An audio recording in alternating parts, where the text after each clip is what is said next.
Bon, premier tirage, juste waouh. Deuxième tirage, juste merc. Voilà.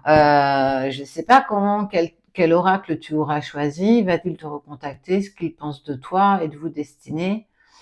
Euh, Il y a vraiment de tout et pour tout le monde. Allez, tu penses fort à cette personne et puis on regarde ce que ça donne, ce que ça va décanter, comment les choses évoluent. À ta coupe. On parle de la naissance de quelque chose. Oui, on a acheté des petits micros. Vous la verrez aussi sur les photos, sur les vidéos de Cédric. C'est pour que vous ayez une meilleure qualité sonore. C'est pour vous. Petit clin d'œil. Plus de qualité. On te parle de naissance. Alors, la naissance d'une nouvelle rencontre, la naissance, la renaissance, quelque chose qu'on reprend.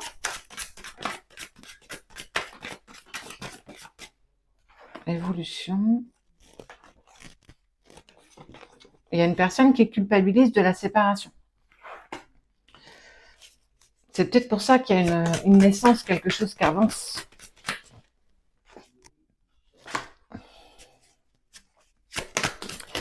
Il y a eu beaucoup de jalousie quand même quand vous étiez ensemble. Il y a eu beaucoup d'incompréhension. Alors la jalousie, pourquoi elle est naissante, pourquoi elle existe? En fait, elle met au goût du jour, certainement le manque de confiance que tu as en toi ou en l'autre. Si c'est l'autre qui est jaloux, si c'est vous deux, ça veut dire que voilà, vous avez expérimenté des relations, des expériences de vie, des situations qui, à un moment donné, vous ont amené à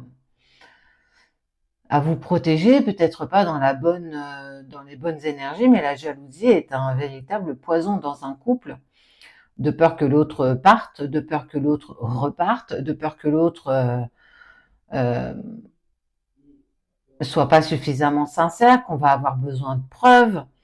Ça met aussi en lumière votre dépendance affective à l'un ou à l'autre ou à vous deux, mais en tout cas, la question était, va-t-il te recontacter? Êtes-vous destiné?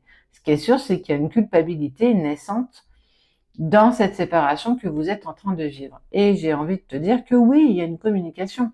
Téléphone, mail, réseaux sociaux, des visites chez toi, croisement dans une rue. En tout cas, il y a quelque chose qui se profile à l'horizon. Et oh, regarde. Et vous allez pouvoir avoir des compromis face à des trahisons passées. On est dans une démarche d'évolution. On veut faire le tri face justement à ce qui s'est passé pour pouvoir demain poser des compromis, pouvoir avancer ensemble dans la même direction. Qu'est-ce que c'est Thibaut? Ouais, il y a une projection, hein, donc ça veut dire que pour moi, il y a vraiment quelque chose à faire, mais il va falloir, ok, mais il va falloir percer les abcès, il va falloir être clair et surtout être sincère, au-delà d'être franc. Il va falloir que tu écoutes, il va falloir aussi que tu exprimes ce que tu as entendu, ce que tu as ressenti, comment vous l'avez vécu chacun de votre côté. Il y a eu des accusations qui ont été portées, c'était de ta faute, non, c'était de la tienne. Il va falloir que vous arriviez à vous exprimer, mais arrêtez de poser la faute sur l'un ou sur l'autre. Vous n'avez pas réussi à avancer dans la même direction, c'est ok. On est responsables tous les deux. Il n'y en a pas plus l'un que l'autre. Donc il va falloir que tu écoutes. Il va falloir que tu écoutes. Il y a une destinée. Donc, est-ce que vous êtes destiné? J'ai clairement envie de te dire que oui. Il y a encore quelque chose à vivre avec cette personne. Il va falloir faire des compromis, écouter ce que l'autre a à dire et travailler aussi sur votre dépendance affective et votre jalousie.